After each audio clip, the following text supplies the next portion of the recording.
షష్ఠः దివసः. మనం 5 రోజులుగా సులభ సంస్కృతం నేర్చుకుంటున్నాము. సులభంగా సంస్కృతం మాట్లాడడం. ఇవాళ 6వ రోజు.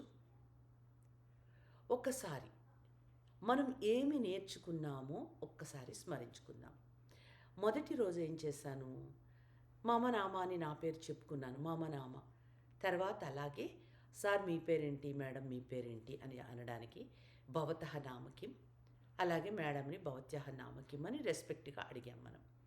అలాగే మనకి బాగా క్లోజు అని అనిపించిన వాళ్ళని, అలాగే చిన్నపిల్లల్ని నీ పేరేంటి అని అడుగుతాం కాబట్టి తవ నామ కిం అని అడిగాం. ఇంక ఇప్పుడు ఏమిటి అంటే రెండో రోజు నా వృత్తి చెప్పాను, నేనేం చేస్తున్నాను. అహం అధ్యాపిక అని చెప్పాను. ఆయన ఏమని అడిగాను? భవాన్ కహ అన్నాను. మీరేంటి అని అడిగాను. భవాన్ కహ అన్నాను. ఆయన ఏం చెప్పారు? అహం అధ్యాపక అని చెప్పారు. అలాగే ఆవిడని ఏమని అడిగాను? భవతి కా అని అడిగాను. మీరేంటండి అని అడిగాను. ఆవిడేం చెప్పారు నాకు?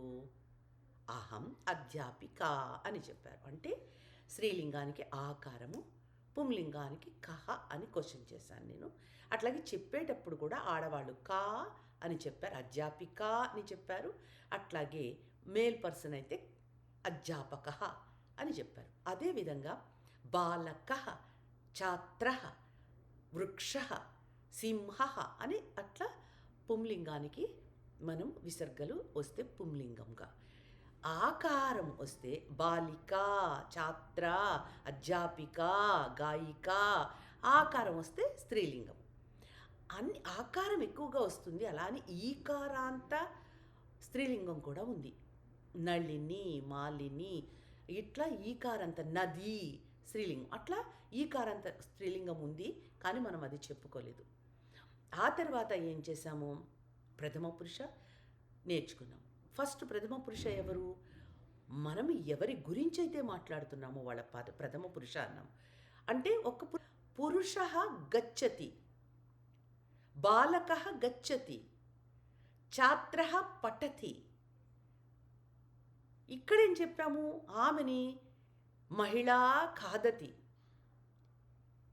గాయిక గాయతి అని ఈ ప్రథమ పురుషకి క్రియాంతంలో తీ వస్తుంది అని చెప్పుకున్నాం. అట్లాగే మనము సా, ఏషా, సహ, ఏషః, దగ్గరున్న పుంలింగాన్ని ఏషః, దూరంగా ఉన్న పుల్లింగ పదాన్ని మనము సహ అని, అట్లా దూరంగా ఉన్నటువంటి స్త్రీలింగ పదాన్ని సా అని, దగ్గరున్న స్త్రీలింగ పదాన్ని ఏషా అన్నాం. అదేవిధంగా నపుంసకలింగంలో దూరము దగ్గర కూడా ఉంటుంది కదా. దూరాన్ని తత్ అన్నాము, దగ్గరన ఏ తత్ అన్నాం. ఏ తత్ పుస్తకం అన్నాము.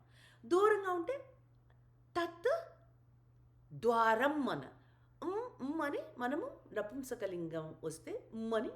అట్లాగే స్త్రీలింగ పదానికి ఆకారము, పుంలింగ పదానికి విసర్గలు వస్తాయని చెప్పుకున్నాం. ఇదైన తర్వాత మనము సహ గచ్చతి, బాలక క్రీడతి, సా ఖాదతి, సా పచతి, ఏషః పచతి, ఏషా పచతి అంటే ఈమె వండుతుంది, ఇతను వండుతున్నాడు.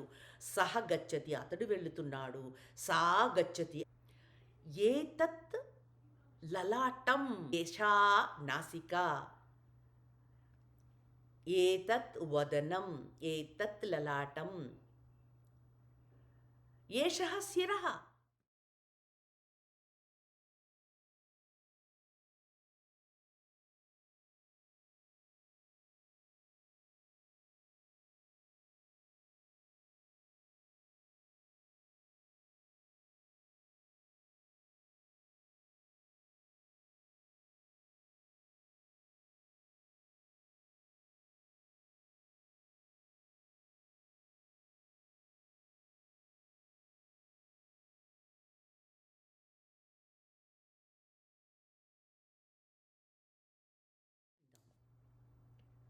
వయం సర్వేభ్యః పునః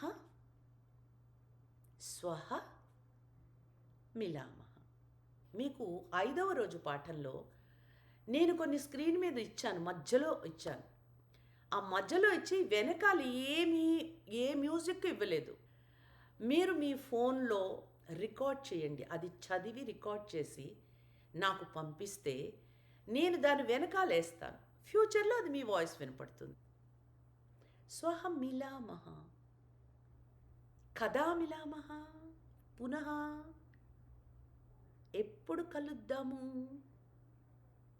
స్వహమిలామః బహుప్రేమ్ణా సతియా.